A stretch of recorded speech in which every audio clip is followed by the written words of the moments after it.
Hi, everybody. My name's Tommy Sheridan, and I'm here with Rebecca Klein and Jane Horgan, who I'll give an introduction to in a few minutes. I just wanted to start off by introducing myself and give everyone a bit of a lay of the land about this sessions panel.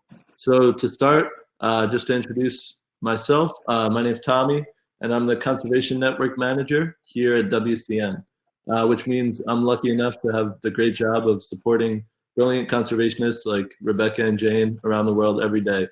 But today is actually your chance to step into my shoes and get to know these conservationists directly one-on-one. So you'll get to learn about their work, ask a few questions, and maybe even come on screen if you're brave enough to talk to them directly. Just to give everyone a bit of lay of the land, it seems like a lot of people have already figured out the chat function over on the right side of your screen. If you want, in the chat function, you can introduce yourselves and you can type in any questions that you have for Jane and Rebecca. And in the meantime, I'll try to relay those questions to them as the moderator. But if you want, you can also, this is your chance to join us live on screen. And to do that, you can click the request permission button on the top right of your screen. So I can only let in about probably 3 people maximum at a time to join us throughout the session. But if you want, you can join us and ask a question to Jane and Rebecca live. We probably won't have time to get to all the questions today, but we'll do our best, and we'll do our best to get back to people via email in the next week or so. And one last tip, if you want to make Rebecca or Jane's screen bigger on your own screen, you can just double click on their video panel. That way you won't have to look at my scruffy shelter-in face the whole time. All right, but otherwise, if you don't have any questions, you can just sit back and enjoy this wonderful conversation about conservation with Rebecca and Jane. So now you have a bit of a lay of the land. I want to introduce our wonderful guest today, great colleagues of mine and friends. We've got, luckily, a 2-for-1 show today, and we're not charging extra, but we've got Rebecca Klein, who is the founder of Cheetah Conservation Botswana. Rebecca grew up with a wonderful love for wildlife at an early age. And upon learning that there was no conservation efforts for cheetahs in Botswana, which is a stronghold holding about 25% of the Earth's remaining cheetahs, Rebecca decided to move to the country in 2001. And after 2 years, she founded Cheetah Conservation Botswana there in 2003. And since that time, Cheetah Conservation Botswana has been instrumental in reducing human-carnivore conflict and improving community perceptions about cheetahs. They deploy a range of community-based solutions to protect cheetahs and support local people, including livestock guarding dogs to reduce human-cheetah conflict, as well as children's bush camps to increase environmental literacy. And CCB's long-term goal is to help farmers and herders to understand that cheetahs pose little threat to their livelihood, and that coexistence with these graceful big cats is indeed possible. So Rebecca, she has a degree in wildlife biology from Leeds University in the UK, and she completed her master's in science through Rhodes University in South Africa on the topic of human-wildlife conflict in the Kalahari Desert. And CCB is a part of the IUCN range-wide strategy for the conservation of cheetahs and African wild dogs. And alongside Rebecca today, we also have Jane Horgan. So you guys might have been excited to see Jane Goodall joining us this morning, but I like to give a little more props to this Jane, one of my favorites, from Cheetah Conservation Botswana as well. So Jane Horgan, she began working for Cheetah Conservation Botswana as a volunteer in 2009. But after spending about 5 years working as a research officer there, during which time she completed her master's in science about the effectiveness of livestock guarding dogs in Botswana, Jane now heads up CCB's Engagement and Awareness Department. So originally from Australia, Jane also has a bachelor's degree in science and arts from the University of Queensland. And we're lucky to have them both today. So enough from me. I want to pass it off to Rebecca to introduce herself and a bit about CCB and how they've been coping during COVID-19. And then we'll give everybody a chance to hear from both of them and come on stage and ask some questions. So all you, Rebecca. Wonderful. Oh, thank you so much, Tommy. That's a really excellent introduction. We need to have you on board all of the time, I think.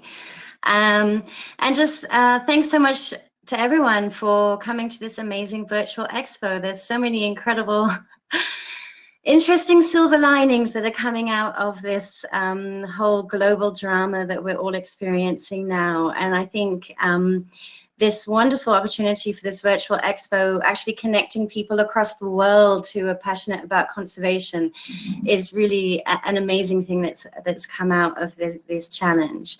So yeah, as Tommy says, I'm the executive director for Cheetah Conservation Botswana. I originally English, grew up in Africa and Asia, fell in love with wildlife and wilderness at a very young age, always knew what I wanted to do, which was conserve endangered species. I didn't know exactly which animal, exactly which landscape. I just wanted to make a difference with my life. So I studied wildlife biology, and I wanted to go to wilderness areas and save endangered species, like I said. And one place that had always captured my imagination was Botswana, and I really wanted to go to Southern Africa. So I looked around for opportunities, and I found one in southern Botswana at a reserve called Mokolodi Nature Reserve, working with the veterinarian, Dr. Kyle Good. And I jumped at the chance, and I went and I ran a wildlife rehabilitation center with Kyle. And one of the animals that particularly captured my heart were these two cheetah brothers, Duma and Latosi. Their mother had been killed by a livestock farmer, and they had been hand raised with a bottle. So they became very tame. So they were Mokolodi's ambassador cats. So I asked Mokolodi, perhaps we could get more involved. You know, since we have these beautiful ambassador cats, let's try and get more involved in field conservation and find out more what's going on for cheetahs in Botswana. And I was really surprised to find out that there was no concerted effort for their conservation. Farmers were living together with cheetahs and other carnivores, but they generally didn't value them extremely highly. They generally saw them as a threat or a pest, a threat to their livelihoods when they would take unprotected livestock. And they weren't very positive about wanting to coexist. And then globally as well, the cheetahs weren't doing well. You know, over the last 100 years, we've seen a 90% reduction in cheetah populations, and they're only in 21% of the range where they used to roam now. And one of the key populations is the Southern African population. And at the time, we knew that Botswana had a healthy population, but we didn't know very much about it. I mean, now we know that between Botswana and Namibia, we have 55% of the world's cheetahs left today. But then I saw it as my opportunity to really make a difference, you know, by expanding the cheetah conservation that we were doing there at the reserve. I felt that we could really learn more about the cheetahs in Botswana and start to support the farming communities that were living with them to coexist. And that was 15 years ago. And yeah, it's been a long journey, an amazing one. We have a fabulous team of people. We have 18 staff now. And as Tommy says, one of them is Jane Horgan, my wonderful friend and wildlife warrior colleague. And I would love to hear more, Jane. Tell us about how you got involved in conservation and how you came to Cheetah Conservation Botswana. Well, hi, everyone. Thanks so much for joining us for this session. Poor Rebecca has heard this story quite a few times, but I will, for those of you who have never met me before, I'll fill you in. As Tommy said, I grew up in Australia and did my university studies there, and, you know, went straight from uni to do some volunteer work and eventually work at Australia Zoo. And if the Australians that are in the room will definitely remember Steve Irwin, the crocodile hunter. It was his zoo that I went to and worked at for 5 years. And during my time there, I worked with all sorts of animals, but then eventually got promoted to the big cat section of the zoo, where I was working with tigers and cheetahs. And I tell you, that first day that I saw a cheetah up close, it was just that was my life-changing moment, where I just completely fell in love. And so I started sort of madly researching, you know, what was going on with cheetahs in the world, discovered that they were really struggling.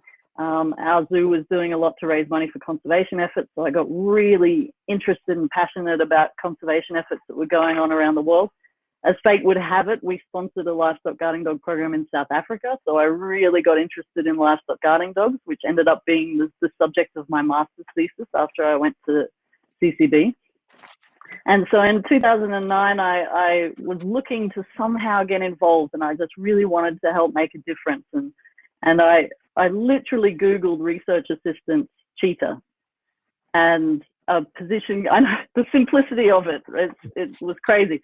And a position came up. It was a 2-month volunteer position with CCB as a research volunteer. And they'd actually filled the position when I applied, but the research coordinator at the time emailed me and said, look, we filled the position, but you've got really great qualifications, having worked with cheetahs before and done some conservation work before. We've got so much work that needs to be done. We would really love for you to come as well. And I was like, yeah, is that a trick question? Of course I'll come.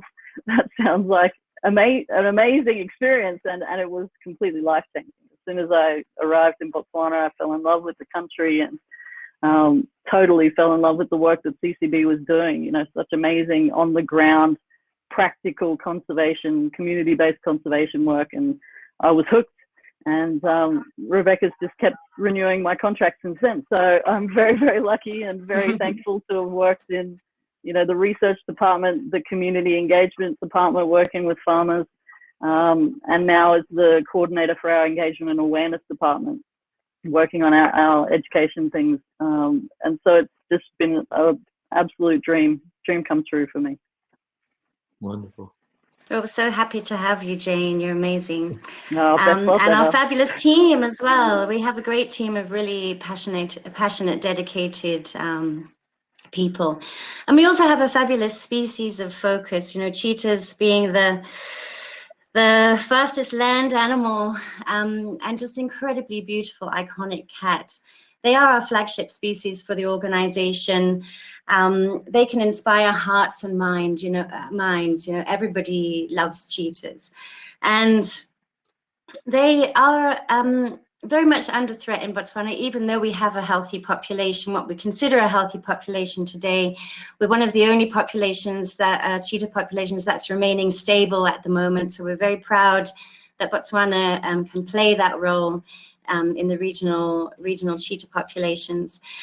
Being a wide-ranging, low-density species, they do need huge areas to survive. So they are a fantastic flagship, because by conserving adequate numbers of cheetahs, we know that the animals which they depend on, the habitat of which they roam, will also be conserved.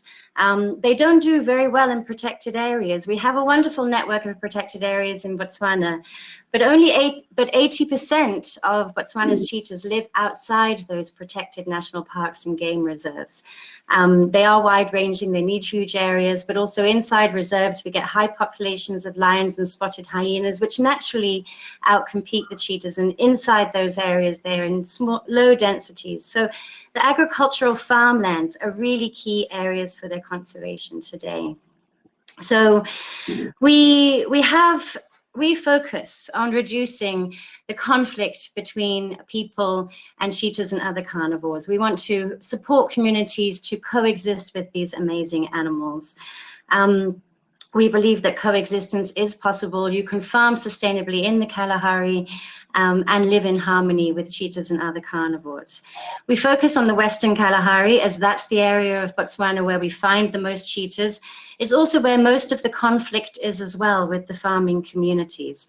And it's an incredibly strategic area for connectivity as well, for wildlife between our neighboring countries, and between the Central Kalahari Game Reserve in the center of Botswana and in the southwest, the Kalahari Transfrontier Park. The work that we do outside the protected areas links up these protected areas and makes sure that that landscape is permeable for cheetahs and other carnivores. And we do this through a range of different initiatives. We have a research program to better understand the behaviors the distribution and the needs of conservation needs of the cheetahs, and also the role that they play in conflict with human communities.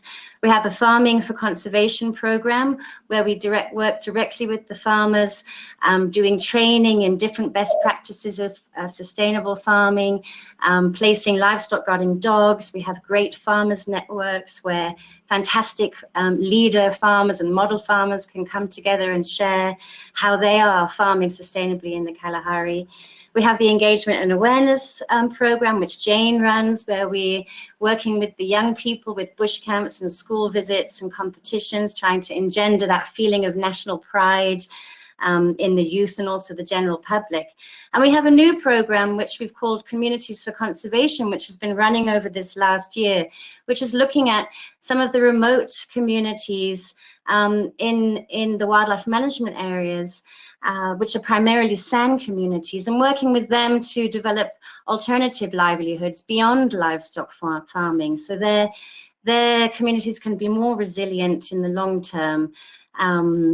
And looking at things like developing ecotourism initiatives, what different kinds of natural products can be harvested. They have wonderful crafts which we can create. How can we help them to maximize the skills and resources they have to strengthen their livelihoods, which can make them more resilient and able to coexist with wildlife? So yeah, so those are the kind of work that we're doing. And of course, I know a lot of people are interested to see how we're weathering the COVID storm, and it is very challenging. I mean, we're all having a really hard time all around the world, and our heart goes out to everyone. And I just want to say how meaningful it has been having all of your messages of support coming over the last few weeks. In Botswana, we were one of the last countries to have confirmed cases of coronavirus, but as soon as it arrived, our government announced a state of emergency for 6 months, and we immediately went into a lockdown for a month. Of course, we knew it was coming, so we were able to support our communities. We printed off a lot of educational information on hygiene. We gave care packages of soap and sanitizers out to our target communities. One of the things we were quite concerned about with the lockdown being imminent was we had 11 livestock guarding dog puppies in our goat and sheep kraal that we needed to place out. So the last week was a crazy rush to get the dogs vaccinated, sterilized, and our team worked so hard getting those dogs to all of the farmers that will need them. We're so happy that they're in place now. So we had a bit of time for preparation, but since then, our movement's severely curtailed. We all have to stay exactly where we are, and we're confined to our homes or our gardens, our yards. So all of our staff, our office staff, are all working from home now. Our field staff have legendarily remained at the field camp to keep things going there, and they're working on looking after the livestock guarding dogs and the livestock and all different kinds of maintenance work. And the other staff are working on camera track analysis, data analysis, all the reports and everything. We're looking at all our educational resources.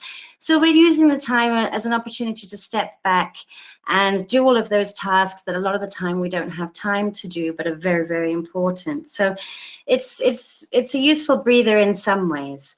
Although we cannot wait until the lockdown is lifted and we can get back out to our farmers, our livestock guarding dog recipients, our communities, to our schools again, and we're really looking forward to the time that can be possible. Thank you, Rebecca. We're really glad you guys are all doing well still, even though it's a tough time. So I want to take the chance now to bring some people on stage, some friends of CCB and new faces, so you guys can ask some questions to Rebecca and Jane directly yourself. So I'm going to add some people. First, I'm going to add Aaron Highland to the chat. So Aaron should be getting a notification to join us on screen. Let me see who else. And in the meantime, we can answer some questions from the crowd, from the chat. So one of the questions is that Botswana seems to be a bit of an outlier in Africa with the success of its wildlife conservation efforts. So what are they doing right at a large scale or government level effort that enables this success? And are there any learning lessons for other countries in Africa? And then after you guys answer that quick, we'll give Aaron a chance to talk as well. Great to see you, Aaron. Hi, Aaron. Nice to see you. Well, I'll start off with that question. I'm sure that Jane has some things to add. Botswana is heralded as a leading light in conservation, and that is true. We have a very wild landscape still, and a very small human population, and a government that hugely values its wildlife resource. Of course, a large part of Botswana's income is generated from diamonds, but increasingly wildlife tourism is where Botswana's economy is really boosted. And they see that they see that wildlife resource as a key thing that they need to conserve. And they have, I mean, you know, they have 21% of their land is national parks and game reserves. And if you add the wildlife management areas, which have a semi-protected status, that's 40% of the landscape is actually given over to wildlife management and supporting those wildlife populations. So they have a lot invested in ensuring that the wildlife continues, and they're very proud of that, and they do see that role in global conservation that Botswana has in order to conserve, you know, key threatened species across Africa. We have, you know, some of the highest populations of wild dogs, lions, cheetahs, elephants, etc. You know, it's sort of a Noah's Ark in Africa, and we have a huge responsibility to play, and it is one that the government takes very seriously. Jane, do you have anything to add? If you have anything to add, feel free. I'm also going to just add, it looks like we lost Aaron, but I'm going to add Anne Shukai to the conversation. Okay. Yeah, no, Rebecca, I think you, as usual, covered everything so eloquently. But yeah, I mean, Botswana it's a shining light. We're very proud of that. But, you know, as development and things happen, we have to ensure that, you know, corridors are left open for wildlife to move through, and you know, continue our work with conflict as you know, humans encroach on those wild spaces. But, you know, a great example of how Botswana sort of steps up and really is dedicated to conservation is with our anti-poaching efforts. You know, not only we don't rely just on, you know, independent organizations to do that work. They have the Department of Wildlife and National Parks, the anti-poaching units, and the police force all joined together, fighting poaching in our country, which is really admirable and just lovely to see, you know, the government of Botswana being so dedicated to protecting wildlife. Wonderful. Thank you, guys. All right, so I tried to add Casey Rogers as well as Shani Corriere to join us on screen.